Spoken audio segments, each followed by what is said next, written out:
I didn't realize I was being erased until my name disappeared from the seating chart. It was a simple PDF my sister forwarded, without a message. Subject line: Christmas dinner final layout. I opened it on my phone while sitting in my car outside the grocery store. Engine still running, hands wrapped around the steering wheel because the heater hadn't kicked in yet. Snow was starting to fall, the kind that looks peaceful until it traps you. At the long oak table drawn in neat rectangles, every chair had a name. My parents, my younger brother Mark, his wife, their 2 kids, my older sister Lila and her fiancé. Even Grandma Ruth had a place at the head, next to Dad. I scrolled back and forth twice before it sank in. There was no seat for me. Not Emily, maybe. Not a note, just gone. Like I'd never belonged there in the first place. I was 32 years old.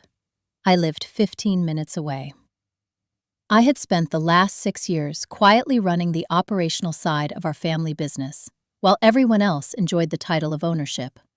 I hadn't missed a single holiday, birthday, or emergency call. And yet, according to that PDF, I did not exist. I didn't call anyone. That was my first instinct, and the first instinct I ignored. I'd learned, over time, that questions were treated like accusations in my family. Silence was safer. I closed the file, locked my phone, and went inside to buy groceries I no longer needed. The business was called Hawthorne and Company, real estate development. My grandfather started it after the war, with 1 truck and a handshake. My father inherited it. Then, unofficially, I inherited the work. I was never given shares, never invited into the boardroom when legal decisions were made. But when zoning laws changed, when contractors walked off jobs, when payroll didn't line up with cash flow, I was the one they called. Emily, can you take a look at this? Emily, you're good with numbers. Emily, just fix it like you always do. I fixed everything. Quietly, reliably, without credit. Lila used to joke that I was the backbone of the company. She'd say it with a smile, like it was a compliment, not a warning. The week after the seating chart incident, I found out I was also missing from something else. It happened during a Monday morning meeting I wasn't invited to. I only knew it occurred because Mark called me afterward. His voice, awkward, rehearsed. "Hey, Em," he said. "Quick question. Do you remember the original filing date for the Ridgewood property?" I told him the date. Then I asked why. There was a pause, papers rustling, someone whispering in the background. "They're restructuring," he said finally. "Just formal stuff. Dad says it'll streamline things." Streamline.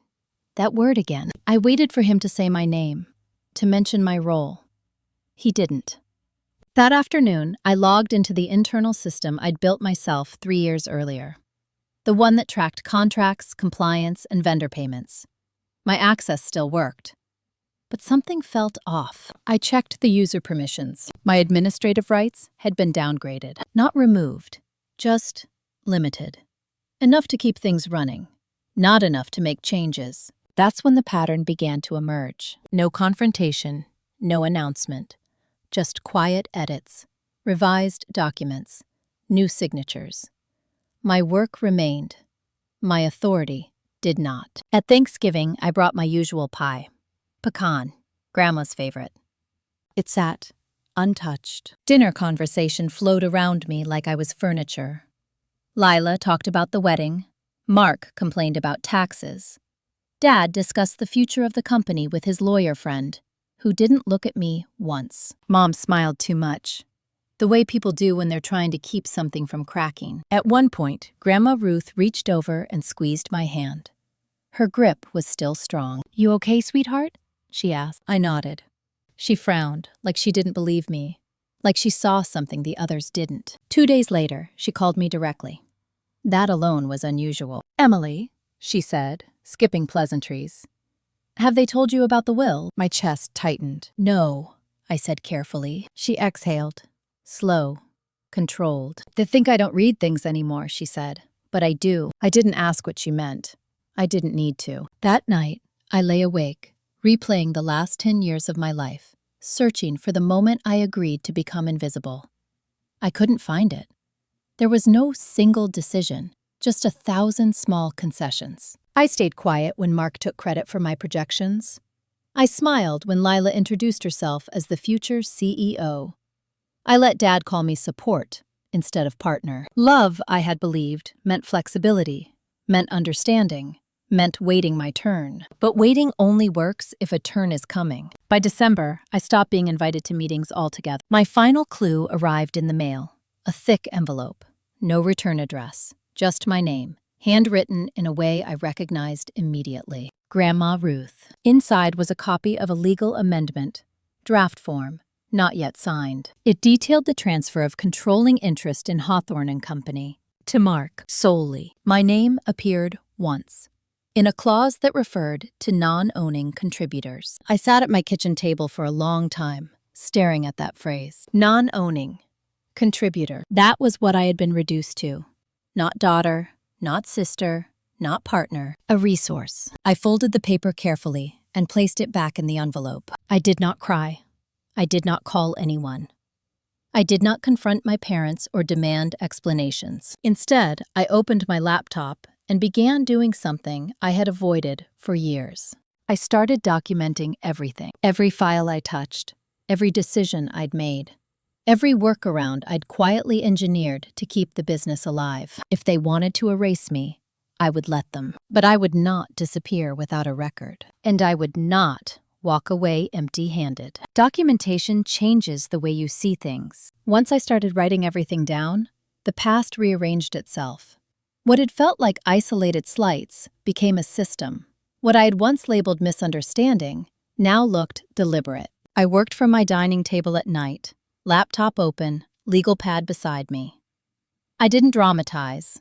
I didn't editorialize. Dates, times, actions. Emails forwarded without my name on them. Meetings scheduled during hours they knew I couldn't attend. Decisions implemented quietly, then attributed to Mark. It was meticulous, cold, necessary. During the day, I still showed up to the office. Hawthorne and Company occupied the third floor of a converted warehouse downtown. Exposed brick, glass walls, the illusion of transparency. I'd helped design the layout years ago. Back when I thought I was building something I'd one day inherit. Now, I moved through the space like a ghost. People still came to my desk with questions. Vendors still asked for me by name. The junior accountant Tessa still waited for my approval before sending reports upstairs. But management had learned to speak around me. Mark wants this revised. Your dad decided we're pivoting. They already signed off. No one said why my input was no longer required. They didn't have to. The silence did the work. One morning, I overheard Lila in the break room. She was on the phone, laughing softly. She's great at execution, she said. But leadership is a different skill set. I stood on the other side of the wall, holding my coffee, listening to my worth be summarized in a sentence that sounded reasonable enough to be unchallenged. That afternoon, Grandma Ruth came by the office unannounced. She walked slowly now, but her eyes missed nothing. Conversations lowered when she passed. People straightened up. She stopped at my desk and looked at the stack of folders beside my keyboard. Busy, she said. Always, I replied. She didn't smile. Walk me to my car, she said. Outside, the air was sharp. Winter had settled in properly. She waited until we were alone. They're planning to announce it after Christmas, she said. The transition. I nodded. I figured. You're calm, she observed. I don't think calm is the right word, I said. I'm just done being surprised. She studied my face. Have you spoken to your parents? No. And you won't, she said, not asking. No, I confirmed. She reached into her coat pocket and pulled out a folded piece of paper, smaller than the last envelope. Handwritten notes in the margins. This is the version they don't know I have, she said. The earlier draft. I took it carefully. It was the same amendment, same transfer of control. But in the margins were comments, questions, concerns, and one line circled in red ink. Emily has been running operations for 6 years. Why is she excluded? My throat tightened. She argued. I said quietly. Yes, Grandma Ruth replied. She did. She lost, I said. Grandma didn't deny it. I don't have much leverage anymore, she said. They think I'm sentimental, outdated. I folded the paper. You did what you could. She shook her head. Not enough. That night, I added a new section to my notes. Leverage. I started by listing everything they assumed. They assumed I needed the company. They assumed I wouldn't walk away. They assumed I wouldn't challenge them legally. They assumed silence meant compliance. They also assumed I hadn't protected myself. That assumption was their mistake. 3 years earlier, after a particularly brutal quarter when cash flow nearly collapsed, I'd suggested creating a separate operational entity, a consulting arm, cleaner books, risk insulation. They'd agreed immediately. Mark had even thanked me for thinking ahead. What they forgot was that I'd structured it. Hawthorne Operations, LLC, wholly owned. Independent contracts, service agreements with the parent company. My name was on every signature line. At the time, it hadn't felt like a power move. Just good business. Just caution. Now, it felt like oxygen. I pulled up the contracts, read them slowly. The termination clauses, the notice periods, the penalties for breach. I didn't smile. This wasn't satisfying. It was sobering. The next small betrayal came from my mother. She called on a Sunday afternoon. Her voice was gentle, careful. "We're moving some things around," she said. "Just family stuff." "Okay," I replied. "You know how your father feels about continuity," she continued. "Stability." "Yes," I said. "And Mark has children," she added. "You don't." There it was. Not cruel, just factual. Delivered like weather. "I understand," I said. She paused. "Do you?" "Yes," I repeated. "I understand exactly." After the call, I sat very still. That was the moment something shifted. Not anger, not sadness, detachment. I stopped asking myself how to be included and started asking what I was owed. The following week, I met with a lawyer, not the family lawyer, not someone who knew my parents. A woman named Karen Liu, recommended quietly by a colleague who'd once sued her own board. Karen listened without interruption, took notes, asked questions that made my chest feel lighter just by being asked. "What do you want?" she said finally. "I want control over my own work," I said. "And I want out without being destroyed." She nodded. "That's reasonable." "I don't want to fight," I added. She looked at me. "You don't get to control whether they fight. You only get to control whether you're prepared." Preparation, I was learning, didn't require noise. It required patience. The week before Christmas, an all-hands meeting was scheduled. Mandatory attendance. Agenda: Company Direction 2024. I took my usual seat near the back. Mark stood at the front, confident, rehearsed. Lila sat beside him, smiling. My father spoke about legacy, about growth, about trust. Then Mark said it. "We're excited to announce the next phase of leadership." He didn't look at me. "We believe this structure reflects the future of Hawthorne and Company." Applause followed. Polite, controlled. I clapped too. No one noticed. As the meeting ended, Karen's words echoed in my head. "You only get to control whether you're prepared." I was, and they had no idea what was about to stop working. The first thing to break wasn't the company. It was the routine. The Monday after the announcement, I arrived at the office at my usual time. Same coat, same coffee, same quiet nods to the receptionist and the interns, who still smiled when they saw me. But my calendar was empty, not cleared. Empty by design. No meetings, no review blocks, no standing check-ins with finance or compliance. Someone had gone through and removed every recurring invite tied to my name. I sat down at my desk and waited. At 9:30, Tessa hovered nearby, pretending to organize files that didn't need organizing. "They didn't tell me to do this," she said finally, voice low. "But Mark asked me to route approvals directly to him now." "That makes sense," I replied. She looked relieved that I wasn't angry, or maybe disappointed. People like clarity, even when it hurts. By noon, I had not been asked a single question. The business was still running, barely.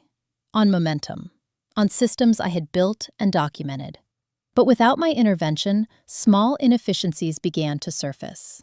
A vendor payment delayed, a compliance form misfiled. Nothing catastrophic. Yet. That afternoon, I got my first official email from Mark. Subject: Transition Period Responsibilities. It was 3 paragraphs long. Polite, firm, impersonal. He thanked me for my past contributions and outlined my new role.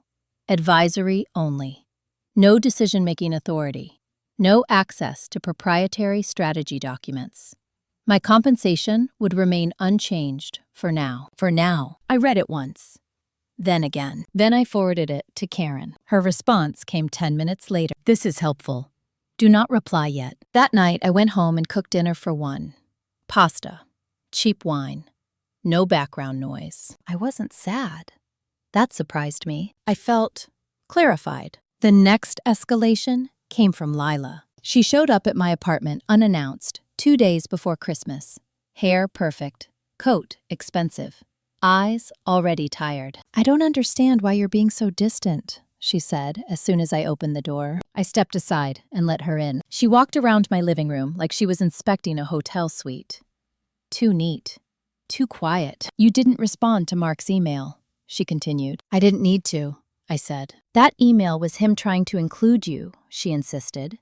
You're taking this too personally. I leaned against the counter and waited. You've always been sensitive about recognition, she added. But this isn't about you. There it was. It never is, I said. She sighed. You're acting like we betrayed you. I met her eyes. Didn't you? She laughed softly. The laugh she used when she thought I was being dramatic. No one owes you ownership just because you worked hard, she said. You chose to stay behind the scenes. I didn't correct her. Arguing would have required me to explain myself, and I was done explaining. What do you? She hesitated. Christmas. Mom's upset. Grandma's confused. We need you there. Where would I sit? I asked. Her face tightened. You saw the chart, she said quietly. So you know, I replied. She looked away. I opened the door. I won't be there, I said. Tell them I'm busy. Busy doing what? She snapped. Protecting myself, I answered. She left without another word. On Christmas morning, I didn't wake up early. I didn't bake. I didn't drive across town with gifts that would be politely accepted and quietly forgotten. I stayed home. At 11:47, my phone buzzed. Grandma Ruth, I answered. They announced it, she said. Formally, at dinner. I know, I replied. They didn't mention you, she continued. At all. I know. There was a pause. I'm sorry, she said. I tried again. I know, I said, and meant it. After we hung up, I opened my laptop and reviewed the service agreements between Hawthorne & Co. and Hawthorne Operations, LLC. Clause 14B, termination for convenience, 90 days notice, or immediate termination with penalty equal to 6 months' fees. They had not noticed that part. Or maybe they assumed I wouldn't enforce it. I didn't rush. I waited until January. The new year brought urgency. By the second week, problems had multiplied. The systems were too complex to manage without oversight. Vendors complained. Auditors requested clarification. The junior team floundered. Mark called me on a Tuesday morning. Hey, Em, he said. Too casual. We're running into a few snags. I'm sure you'll handle it, I replied. There was a pause. We could really use your help. I'm advisory only now, I reminded him. Come on, he said. You know how this works. Yes, I said. I do. He sighed. Dad's stressed. I'm sure, I said. Silence. I'll look at things if there's a formal request, I added, through legal. He hung up. That afternoon, Karen called me. They've breached the advisory boundary, she said. Multiple times. I recommend we formalize the separation. Do it, I said. She drafted the notice. Clean, professional, unemotional. Termination of services. Effective immediately. Penalty invoked. I signed it electronically. It was the first document I signed in years, without anyone else's name above mine. At 5:30, the email went out. By 6, my phone was lighting up. Mom, Dad, Mark, Lila. I let it ring. At 7, Grandma Ruth called again. You finally did it, she said. Yes, I replied. Good, she said. They needed to learn the difference between loyalty and access. I went to bed early that night. For the first time since all this began, I slept without replaying conversations in my head. The next morning, Hawthorne & Company was effectively paralyzed. They didn't collapse. Not yet. But the machine they'd taken for granted no longer answered their calls. And they were about to realize how much of it had been me. Silence is louder when people are used to being answered. By Wednesday morning, the office was restless. I knew because my phone started vibrating before 8. Not with calls from my family, but from numbers I recognized immediately. Vendors. Consultants. One banker who never called me directly unless something was wrong. I didn't answer. At 9, Karen forwarded me an email thread. Subject line: Urgent operational disruption. Mark was CC'd on every message. So was my father. The tone escalated with each reply. Confusion, frustration, thinly veiled panic. They were asking for documentation I'd always maintained, clarifications I'd always provided, authority signatures I'd always supplied quietly. Now, there was no one. At 10:15, my father finally called. I watched his name flash on the screen. I let it ring until voicemail. He didn't leave a message. That afternoon, I went for a walk instead of eating lunch. The air was cold and sharp, but it cleared my head. I passed the building where Hawthorne & Co. was headquartered. Glass walls, movement inside, people pacing. I didn't go in. At 3, Karen called. "They're scrambling," she said. "They underestimated the scope of your role." "They always did," I replied. "Your father wants a meeting," she continued. "Without Mark.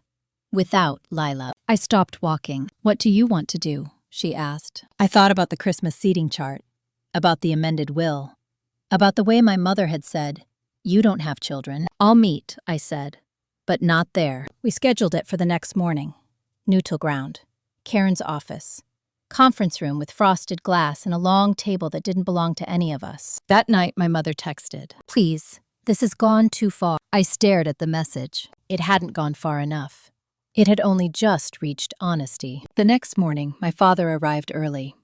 He looked smaller than I remembered. Tired.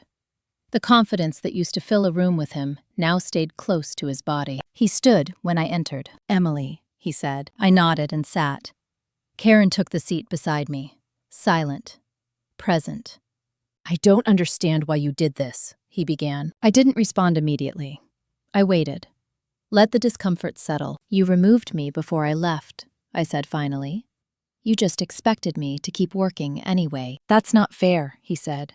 "We needed stability." "You needed control," I replied. He frowned. "This is family." "No," I said. "This is business. You made that clear when you excluded me from ownership." He opened his mouth, then closed it. "You've hurt the company," he said instead. I met his eyes.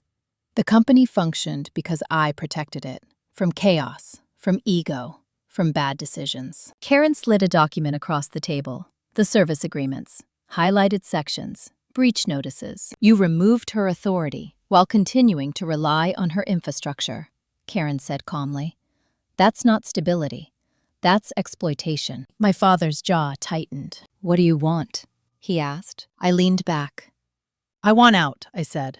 "Clean, fair, no retaliation." "Out how?" he asked. "Buy out Hawthorne Operations LLC, I replied, "at market rate. Or release the company from the contracts and pay the penalty." "That's extortion," he snapped. Karen didn't flinch. "It's enforcement." He rubbed his face with both hands. "You're forcing my hand," he said. "No," I said quietly. "You forced mine months ago. I'm just responding now." The meeting ended without resolution. By Friday, the consequences arrived. The city flagged a compliance issue on one of Hawthorne's developments, something I'd been managing informally, something no one else understood well enough to fix quickly. The bank froze a line of credit pending clarification on internal controls. 2 senior managers submitted resignation notices. Panic travels fast when authority is unclear. Mark called me again. This time, his voice was stripped of confidence. "We need you back," he said. "No," I replied. "Name your price," he said. I closed my eyes. "You already did," I said. "When you decided I wasn't family enough to matter." That night, Grandma Ruth called. "They're blaming you," she said. "I know," I replied. "They're wrong," she said. "I know," I repeated. There was a pause. "You should know something," she continued. "I've revised my will." I sat up. "I'm not telling you what's in it," she added. "That's not the point." "What is?" I asked. "I didn't like how easily they forgot you," she said. "I don't forget people who hold things together." My throat tightened, but I didn't speak. The following Monday, Karen received a formal offer. They wanted to buy Hawthorne Operations LLC at half the valuation. Karen laughed when she read it. "They still don't understand," she said. "We counter," I replied. We did. Full valuation, clean exit, Non-disparagement. No clawbacks. They rejected it within an hour. By Wednesday, the bank requested a meeting with me directly. They'd reviewed the contracts. They wanted continuity. I'm not interested in running Hawthorne and Company, I told them. But I am interested in protecting my work. That conversation changed everything. The next offer arrived Friday morning. Full valuation, immediate payment, silence clause. I signed. When the wire cleared, I didn't feel triumphant. I felt steady. That evening, I boxed up the last of my files. Personal notes, old notebooks, a framed photo of Grandma Ruth and me from years ago. I left my badge on the desk. As I walked out of the building for the last time, I passed Mark in the hallway. He looked like he wanted to say something. I didn't slow down. The company would survive. Or it wouldn't. Either way, it would no longer be built on my quiet labor without my consent. And that realization followed me into the night, heavier than regret, lighter than freedom. The money didn't change my life right away. That surprised me. I expected relief, or maybe a rush of validation. Instead, the wire transfer felt abstract, like a number that belonged to someone else. I let it sit untouched for days, as if moving it would make the whole thing real. What did change immediately was my visibility. People started calling. Not my family, other people. Former clients who had quietly followed me when I moved behind the scenes. Contacts who had always assumed I was part of the Hawthorne machine, and were suddenly free to speak plainly. "You with the brain," one of them said over coffee. "We all knew it. We just didn't know if you did." I didn't correct him. I spent the first week doing very little. Sleeping, walking, cleaning out closets I'd ignored for years. There was a strange grief in the empty hours. When your identity has been built around being needed, not being needed feels like loss. My mother called on the third day. Her voice was tight, controlled. "You didn't tell us you were negotiating," she said. "You didn't tell me you were rewriting the will," I replied. Silence. "You've embarrassed your father," she said finally. I looked around my apartment. The quiet, the clean lines, the lack of tension. "I'm not responsible for his emotions," I said. She inhaled sharply. "You've always been so rigid." "No," I corrected. "I've always been flexible. This is just the first time I stopped bending." She didn't have a response for that. After the call, I blocked her number. Not permanently, but long enough to breathe. Grandma Ruth invited me to lunch that Friday. Her favorite diner. Vinyl booths, coffee that tasted like it had been sitting on a burner since the Reagan administration. She watched me closely as I slid into the booth. "You look tired," she said. "I am," I admitted. "Good tired or bad tired?" she asked. "Honest tired," I said. She nodded. "That's the kind that heals." She didn't ask about the money, or the deal, or the fallout. Instead, she said, "They came by yesterday." I looked up. "All of them?" "Yes," she replied. "Like a delegation." "And?" I asked. She smiled thinly. "They wanted reassurance." "That you'd fix it?" I asked. "That you'd come back," she said. I laughed. Once. Short. "What did you say?" I asked. "I told them I'd already lived long enough watching one child carry everyone else," she said. "And I wasn't doing it again." My eyes burned, but I didn't let the tears fall. "You taught me something," she continued. "A long time ago. About knowing when to let go of things that drain you." I remembered. I'd been 16, exhausted, trying to manage my parents' expectations, my siblings' needs, my own ambition. "You don't owe your strength to people who won't protect it," she'd said. That weekend, the story broke, quietly. Not headlines, not drama, just industry chatter. Hawthorne & Co. had undergone a sudden restructuring. A key operational entity had been bought out. Internal leadership shifts followed. The tone was neutral, but the subtext was unmistakable. Something had gone wrong. Mark texted me Sunday night from an unknown number. "I'm sorry. I didn't realize how much we depended on you." I stared at the message for a long time. Dependence without respect isn't gratitude. It's entitlement. I didn't reply. Monday morning, I met Karen to finalize the last legal details. She slid a folder across the table. "You're clean," she said. "No non-compete, no gag orders beyond standard non-disparagement. You can build whatever you want." I nodded. "Thank you." She studied me. "What's next?" I hesitated. "I don't know yet," I said. And for the first time, that doesn't scare me. Outside, the city moved the way it always had. People rushing, deals being made, futures being assumed. I walked home instead of calling a car. Halfway there, my phone buzzed again. Lila. I almost ignored it, then answered. "You've turned everyone against us," she said without greeting. "I didn't speak to anyone," I replied. "You didn't have to," she snapped. "Your silence did enough damage." I stopped walking. "Lila," I said calmly, "you told me leadership was a different skill set." "Yes," she said. "This is what it looks like," I replied. She hung up. That night, I opened a new document on my laptop. Not a legal one. Not a business plan. A list. Things I would no longer tolerate. Being erased quietly. Being praised privately and diminished publicly. Being told to wait while others took. Confusing loyalty with self-erasure. It wasn't dramatic. It wasn't poetic. It was practical. The next chapter of my life wasn't going to be about revenge or proving anyone wrong. It was going to be about choosing environments where I didn't have to fight to exist. As I closed the laptop, a thought surfaced, sharp and unexpected. They had taken my place at the table, so I built my own, and for the first time, I didn't have to ask anyone where to sit. Freedom doesn't arrive with fireworks. It arrives with space. The first week after the buyout, I kept waking up early, out of habit. My body still expected urgency, problems to solve, people to rescue. I would sit at the edge of the bed, waiting for the familiar pressure to return. It didn't. Instead, there was a quiet that felt almost suspicious. I filled my days cautiously at first. Coffee with people I'd postponed for years, long walks without headphones.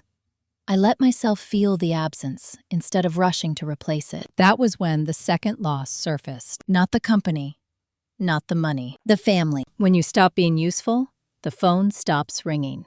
Not dramatically, just gradually. Conversations shortened, invitations softened, then disappeared. My father didn't call again. My mother sent a single message 2 weeks later. "Your grandmother worries about you." I knew what that meant. Guilt by proxy. Concern without accountability. I didn't respond. What I did instead was meet with an old contact named Daniel Harper. We'd worked together briefly years ago when Hawthorne & Co. partnered with a logistics firm. He'd noticed things back then. My role, my restraint. "You disappeared," he said, as we sat across from each other in a quiet cafe. "I stopped volunteering," I replied. He smiled. Same thing. He ran a mid-sized operations consultancy. Not flashy, profitable, mostly women-led. He'd reached out months earlier, back when I still thought loyalty was a virtue. "I don't want your past," he said. "I want how you think." I told him I wasn't looking for employment. "Neither am I," he said. "I'm looking for alignment." We talked for 3 hours. Not about titles, about boundaries, about structure, about what happens when competence is mistaken for availability. By the time we stood to leave, something had shifted. Not commitment, permission. That night, Grandma Ruth called. "They're spiraling," she said. "Who?" I asked. "All of them," she replied. "Your father is furious. Mark is overwhelmed. Lila is blaming everyone but herself." "And you?" I asked. She laughed softly. "I'm fine. I've seen worse. I've lived long enough to recognize karma when it clears its throat." I smiled. "There's something else," she added. "They think you planned this." I paused. "They think I waited for the right moment to punish them." "And did you?" she asked. "No," I said. "I waited for the moment I couldn't survive staying." She was quiet for a long moment. "That's the difference," she said. "Revenge is loud. Self-respect is surgical." The next escalation didn't come from my family. It came from the company. Hawthorne & Company sent a cease and desist letter, claimed I was interfering with ongoing operations, alleged that my exit had caused intentional disruption, suggested legal action if I didn't clarify my role publicly. Karen called me the moment it arrived. "They're panicking," she said. "This is a bluff." "Do we respond?" I asked. She considered. "Yes. Briefly. With facts." The response was 3 paragraphs long. Calm, precise, documented. No accusations, just timelines, contracts, evidence that their instability predated my departure. We sent it. They didn't reply. A week later, the board quietly removed Mark as acting lead, and installed an interim CEO. That detail came from Tessa, who texted me late one night. "I thought you should know. I'm leaving too." "Good for you," I typed back. Watching the structure I'd propped up begin to wobble wasn't satisfying. It was sobering. I didn't want them to fail. I just wanted them to stop feeding off my silence. That realization softened something in me. I wasn't angry anymore. I was finished. The next invitation surprised me. It came from Grandma Ruth, handwritten. Sunday dinner, just us, no agenda. Her house smelled like rosemary and old books. She moved slower now, but her voice was steady. "I updated my will again," she said over soup. I looked up. "You don't have to tell me." "I know," she replied, "but I want you to hear it from me." She slid a sealed envelope across the table. "This isn't about money," she said. "It's about acknowledgement." I didn't open it. "Thank you," I said. She reached across and took my hand. "You were never meant to inherit control," she said softly. "You were meant to inherit choice." I held on to that. That night, I declined an invitation from Lila to talk things through. I didn't explain. I didn't need to. 2 days later, I signed a partnership agreement with Daniel's firm, not as an employee, as a partner. Equal stake, defined scope, clear exit terms, everything my family had avoided. When I told Karen, she smiled. "You've learned." "I've changed," I said. "No," she corrected. "You've stopped adapting to dysfunction." The first project came quickly. A struggling family-owned business. 3rd generation, same patterns, same favoritism. The founder's daughter sat across from me during the initial consultation. Exhausted. Invisible. "I don't know how much longer I can do this," she said. I looked at her and recognized myself. "You don't have to decide today," I said. "But you do need to stop giving away your leverage for free." She nodded slowly. That night, alone in my apartment, I poured a glass of wine and stood by the window. The city lights flickered, indifferent, endless. I thought about the Christmas table, the missing chair, the assumption that I'd quietly accept my absence. They'd underestimated one thing, not my intelligence, my endurance. And now that I'd reclaimed it, there was no going back. Because once you learn the cost of staying silent, you stop mistaking exclusion for peace. The first time I walked into the new office, no one looked surprised to see me. That mattered more than I expected. There were no whispers, no sideways glances, no careful recalibration of tone. Just a quiet nod from Daniel, a smile from the receptionist, and a glass-walled conference room already set up the way I liked it. Clean table, no clutter. Water placed evenly, not theatrically. Respect, I was learning, didn't announce itself. It arranged the room before you arrived. The client that day was a family business on the edge of collapse. 3rd generation. Patriarch, still breathing, but barely listening. 2 sons positioned as heirs. 1 daughter doing the actual work. Her name was Elena Morales, 32. Sharp eyes, careful posture. She spoke only when asked, and when she did, everyone else talked over her. I watched the pattern for 40 minutes before intervening. "Let's pause," I said, calmly. The room fell silent, startled more by the tone than the words. "I'd like to hear Elena finish her thought," I continued, without interruption. Her brothers exchanged looks. The father frowned. Elena hesitated, then spoke again, this time uninterrupted. In 5 minutes, she articulated the core operational failure that had been costing the company millions. Daniel met my eyes across the table. After the meeting, Elena followed me into the hallway. "Thank you," she said quietly. "No one's ever done that." I didn't sugarcoat it. "They won't like it, but they need you." She swallowed. "What if they don't want to?" I held her gaze. "Then you build something they can't ignore. Or you leave." She nodded slowly, like someone hearing permission for the first time. On the drive home, I realized something uncomfortable. Helping her felt familiar. I wasn't done with this story. I was just on the other side of it now. That weekend, my parents hosted a belated Christmas dinner. I wasn't invited. I found out from a photo posted online. The usual table, the same seating. My chair gone, replaced with a centerpiece. It shouldn't have hurt. It did. Not sharply, dully. Like pressing on a bruise you didn't know was still there. Grandma Ruth called the next morning. "They asked why you didn't come," she said. I let out a breath. I wasn't invited. "I know," she replied. I told them. "What did they say?" I asked. That you're making a statement, she said. That you want to be chased. I laughed once, bitter. I want to be left alone. That's not how they interpret silence, she said gently. No, I agreed. It never was. The pressure returned, in subtler ways. An email from my father, forwarded through an assistant. We need to discuss the optics of your departure. It's affecting the family name. I didn't respond. A voicemail from Mark. Drunk, or tired, or both. You didn't have to burn everything down. I deleted it without listening to the end. Lila tried a different approach. She showed up at my apartment unannounced. I opened the door, surprised but not alarmed. She looked smaller than I remembered. Less composed. We need to talk, she said. I didn't move. I disagree, she sighed. You've changed. No, I said evenly. You've lost access. That landed harder than I intended. Her face tightened. You think you're better than us now? She asked. I shook my head. I think I'm done negotiating my worth. She crossed her arms. You were always so dramatic. I smiled faintly. That's funny. You used to call me reliable. She didn't have a reply. Before she left, she turned back. You're really not coming back, are you? I met her eyes. I already left. That night, the email arrived. A formal invitation. Hawthorne & Company Annual Leadership Gala. My name listed under former partners and honored alumni. I stared at the screen for a long time. It was an olive branch. A trap.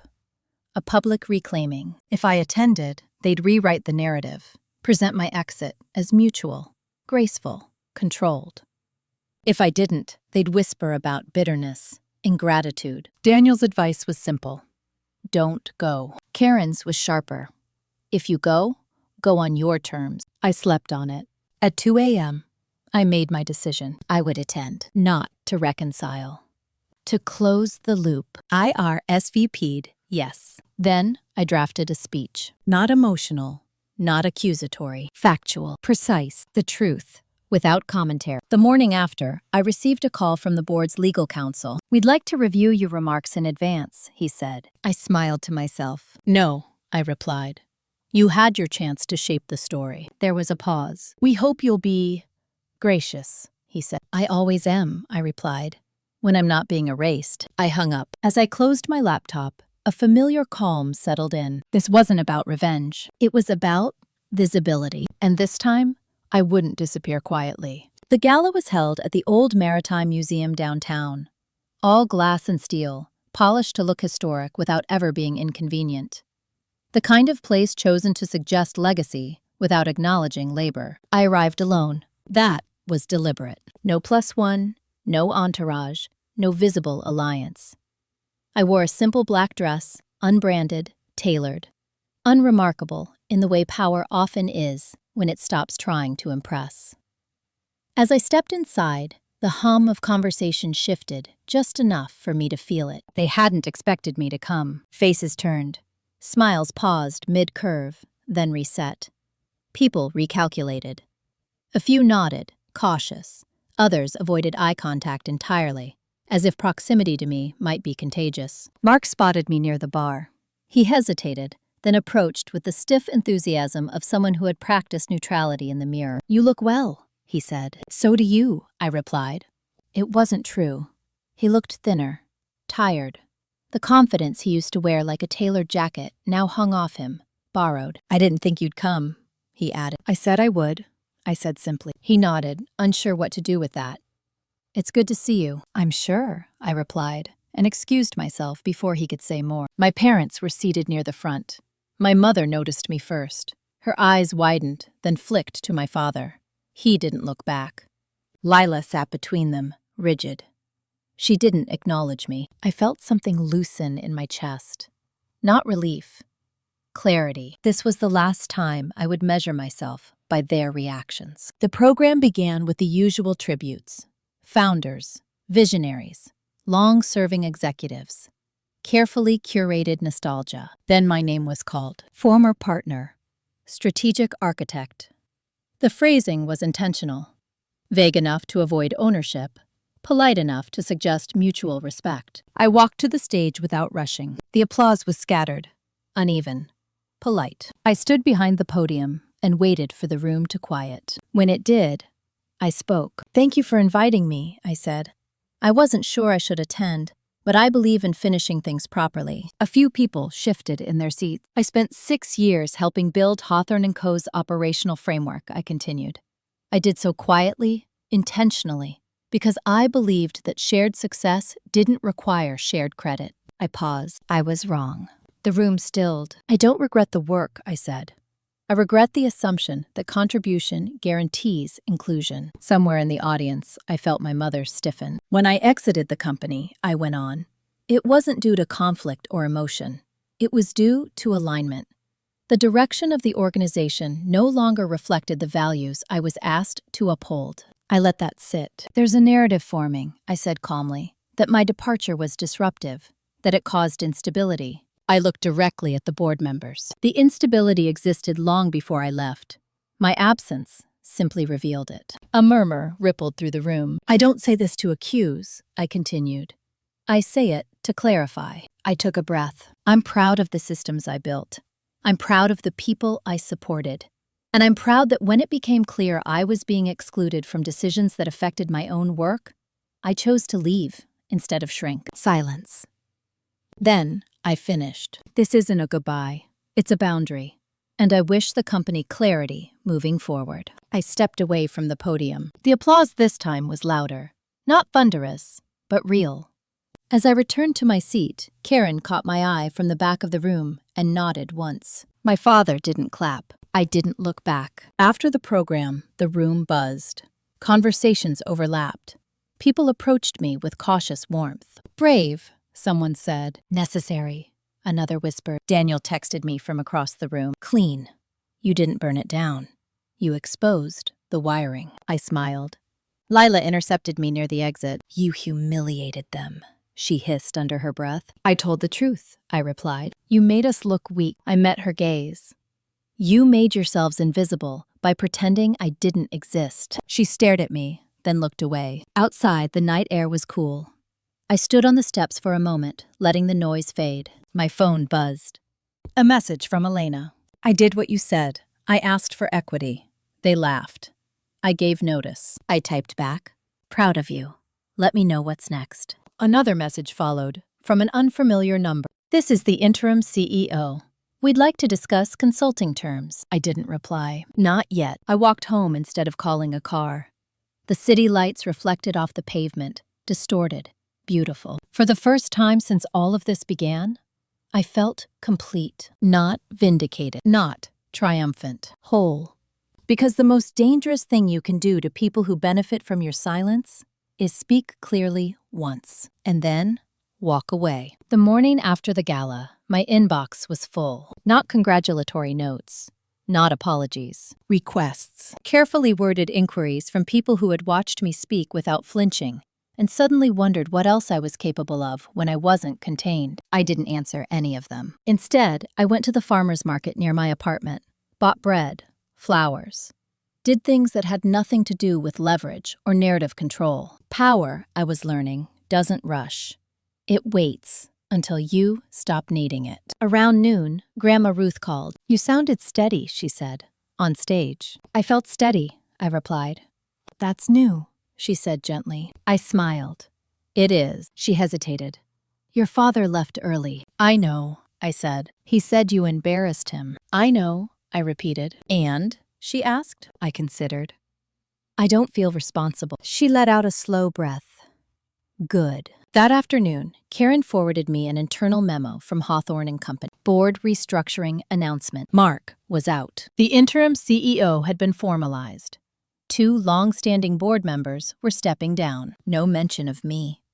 I preferred it that way. I met Daniel later that day to discuss Elena. "She's talented," he said. "And angry." "So was I replied. "She wants to build something," he continued. "But she's scared of burning bridges." I nodded. "Tell her, bridges only matter if they lead somewhere." We invited Elena to join us the following week. Not as a favor, as a test. That evening, my mother finally called directly. Her voice was calm, controlled. The way she spoke when she wanted something. "You blindsided us," she said. "I informed you," I replied. "On a public stage?" She snapped. "You made my absence public long before that," I said. Silence. You could have handled this privately, she said. I tried, I replied. For years. She exhaled sharply. You've changed. I stopped compensating, I said. She shifted tactics. Your father is considering legal options. I almost laughed. For what? I asked. For reputational harm, she said. I waited. She didn't continue. Let him, I said calmly. Discovery would be enlightening. She didn't argue. The call ended without resolution. That night, I slept deeply for the first time in months. No dreams, no rehearsals, just rest. The next phase didn't announce itself. It crept in through small decisions, unreturned calls, chosen absences. I turned down the interim CEO's request. I declined a speaking engagement. I said no to a partnership that felt rushed. Each refusal made room for something else. When Elena arrived at our office, she looked different, lighter, still cautious, but standing straighter. They're furious, she said. My family. I know, I replied. They said I was ungrateful. They always do, I said. Daniel laid out the terms. Equity, scope, boundaries. Elena listened, asked smart questions, took notes. At the end, she looked at me. What made you leave? She asked. I didn't soften it. I realized I was being praised as long as I stayed invisible. She nodded slowly. I don't want to become bitter, she said. You won't, I replied. You'll become precise. That weekend, my family gathered again. This time, I didn't hear about it until afterward. No photos posted, no tags. It was as if they were trying to erase the fact that I existed at all. That was the moment it clicked. They weren't angry. They were afraid. Afraid that without me absorbing the weight, they'd have to carry it themselves. Afraid that the story of the Hawthorne family as a unified front would fracture if my silence was gone. I wrote one final email. To my parents. Mark. Lila. It was short. I'm stepping back from family business and gatherings for the foreseeable future. This isn't punishment. It's preservation. Please don't contact me unless it's necessary. I didn't explain. I didn't justify. I sent it. And then I blocked them all. Not in anger. In alignment. A week later, the first project under our new partnership launched. Smaller than Hawthorne. Cleaner. No hierarchy games. Elena led the presentation. I sat in the back of the room and watched her command the space without asking permission. When it ended, she turned to me. Thank you, she said. For what? I asked. For showing me there's life after exclusion, she replied. I thought about the empty chair at Christmas, about the gala, about the years I'd spent mistaking endurance for love. This wasn't revenge. It was release. And it was only possible once I accepted a hard truth. Some families don't want you whole. They want you useful. And choosing yourself will always look like betrayal to people who benefit from your self-erasure. The first legal notice arrived on a Tuesday. Certified mail. Thick envelope. My name typed carefully on the front, as if precision could soften the intent. I didn't open it right away. I set it on the counter and made tea. There was a time when anything legal from my family would have sent me into immediate problem-solving mode. Calls made, apologies drafted, solutions offered before the accusation was even clear. That instinct was gone. When I finally opened the envelope, it was exactly what I expected. A letter from my father's attorney. Defamation. Breach of implied loyalty. Damage to family reputation. No dollar amount listed. No court date. Just pressure. A warning shot. I forwarded it to Karen with one line. Proceed. She called within 10 minutes. They don't have a case, she said, but they might try to make it expensive. I know, I replied. Are you prepared for discovery? She asked. Yes, I said. They should be more worried than I am. She paused. You sound calm. I am, I said. I'm not hiding anything. The next escalation came from a different direction. Hawthorne and Company's interim CEO announced a strategic partnership with a firm I'd quietly advised years earlier, one that relied on proprietary systems I had designed. Not copied, repurposed, legally gray. Daniel and I reviewed the announcement together. They're testing you, he said. They're assuming I'll stay quiet, I replied. And will you? He asked. I shook my head. No, but I won't shout. Karen filed an injunction request the next morning. Specific, technical, Irrefutable. It didn't accuse, it documented. By Friday, the partnership announcement had been pulled, pending further review. That was when my father called from a private number. I almost didn't answer. Almost. "You're escalating this," he said, without greeting. "I'm responding," I replied. "You didn't have to involve lawyers," he snapped. "You involved them first," I said. He exhaled sharply. "You're tearing this family apart." I looked out the window, at the city. "No," I said quietly. I stopped holding it together by myself. There was a long silence. "When did you become so cold?" he asked. I thought about it. "I didn't," I said. "I became honest." He hung up. That weekend, Grandma Ruth came to stay with me. She moved slowly through my apartment, taking it in. "You built a quiet life," she said. "I'm learning how," I replied. She sat across from me at the kitchen table. "They're afraid of you now," she said. "Not because you're powerful, because you're no longer predictable." I smiled. "That's new." She reached into her purse and pulled out a folded document. "I wanted you to have this," she said. It was a copy of an old trust amendment, dated years ago. My name was listed as contingent executor in the event of incapacity. "They never knew," she said. "I didn't want the pressure on you." I stared at the paper. "I don't want it," I said slowly. "I know," she replied. "But I wanted you to know I saw you, even when they didn't." That night, I lay awake thinking about legacy, not money, patterns, the way silence becomes inheritance, the way daughters learn to disappear to keep the peace. I wasn't going to pass that down. Monday morning, Elena walked into my office with news. "They're auditing my old department," she said. "They think I took something." I closed my laptop. "They're trying to intimidate you," I said. She nodded. "I'm scared." "You're protected," I said. "And you did nothing wrong." Daniel joined us. "This is the moment," he said. "They'll either back down or escalate." "And if they escalate?" Elena asked. I looked at her. "Then we let the truth do what it does best," I said. Surface. That afternoon, Karen filed a countersuit, not for money, for declaratory relief. A legal move that forces clarity. It compelled Hawthorne and Company to formally acknowledge my role in the creation of their core systems, or stop using them. They had 30 days to respond. The clock was ticking. That evening, I received an email from Lila. Subject line, "Please." I didn't open it. Some conversations only exist to pull you back into old roles. I wasn't available for that anymore. As I shut down my computer, a quiet certainty settled in. This wasn't about winning. It was about ending the cycle. And cycles don't end with explosions. They end when someone refuses to repeat the pattern. The 30 days passed more slowly than I expected. Not because of anxiety, but because waiting is a skill you only learn when you stop filling silence with panic. I went about my days deliberately.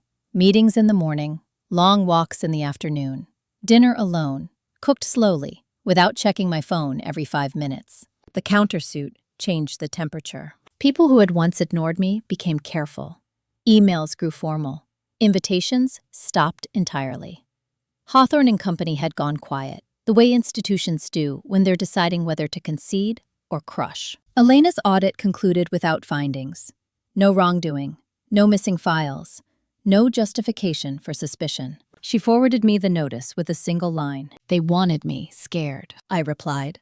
"That means you're doing something right." 2 days later, the response arrived. Hawthorne and Company would enter mediation. They didn't admit fault. They never do.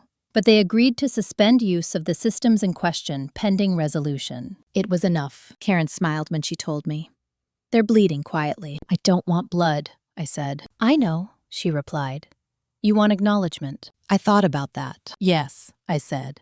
"And distance." The mediation took place in a neutral office downtown. Glass walls, neutral art, bottled water arranged with care. My father didn't attend. Mark did. Lila did. 3 board members, 2 attorneys. I walked in alone. They looked surprised. Again, the mediator opened with procedure. I listened, took notes, said little. When it was my turn to speak, I didn't raise my voice. "I'm not here to reclaim a position," I said. "I'm here to clarify authorship and end misuse." One of the board members leaned forward. "This is about compensation." "No," I replied. "This is about accuracy." Mark shifted in his chair. "You're punishing us." I looked at him. I'm correcting the record. Lila finally spoke. You could have just asked. I met her eyes. I did.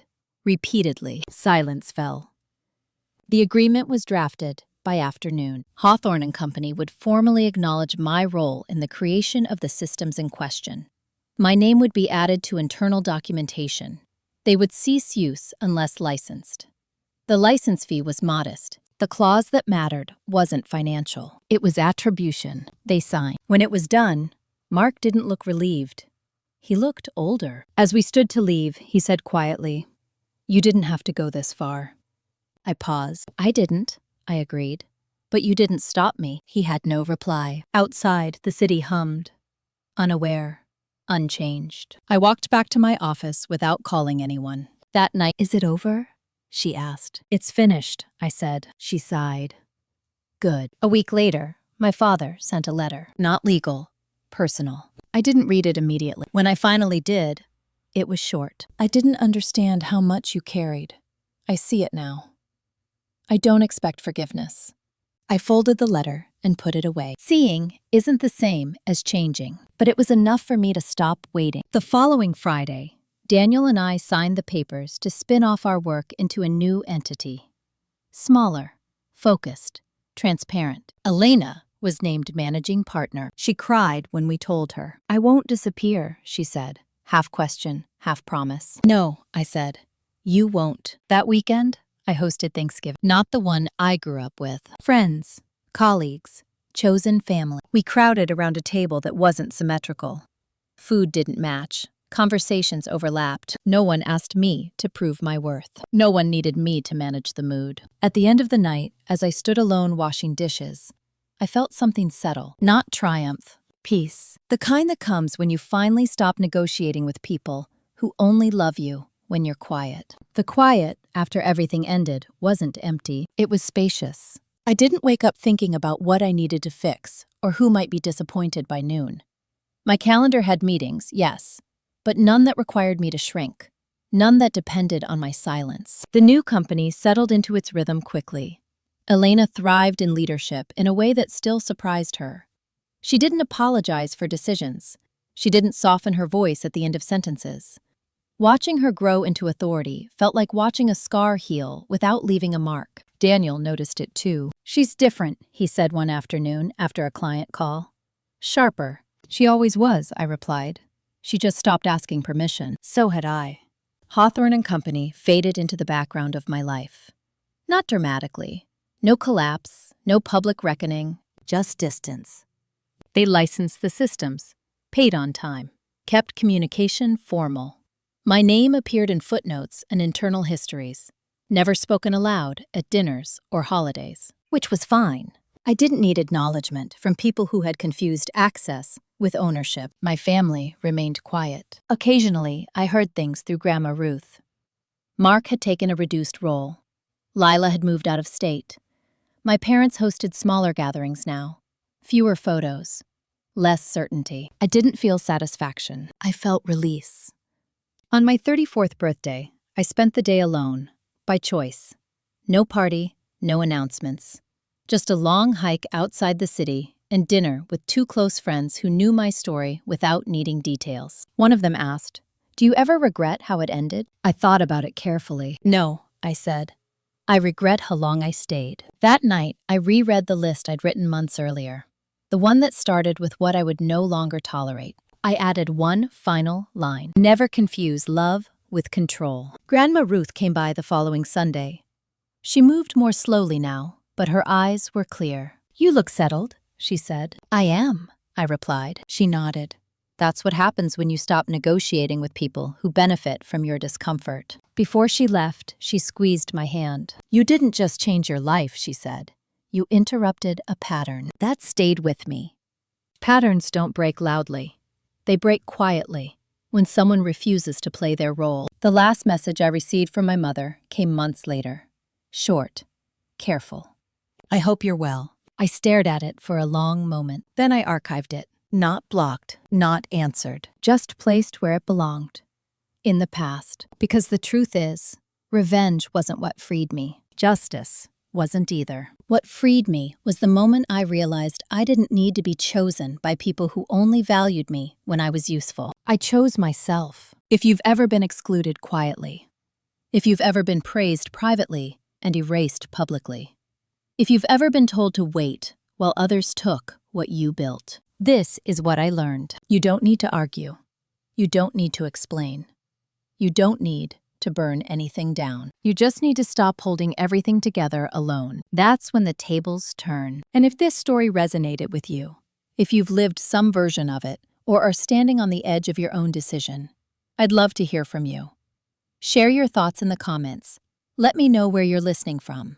And if you want more stories like this, don't forget to like and subscribe. Sometimes, the most powerful revenge is a life that no longer revolves around the people who tried to control it.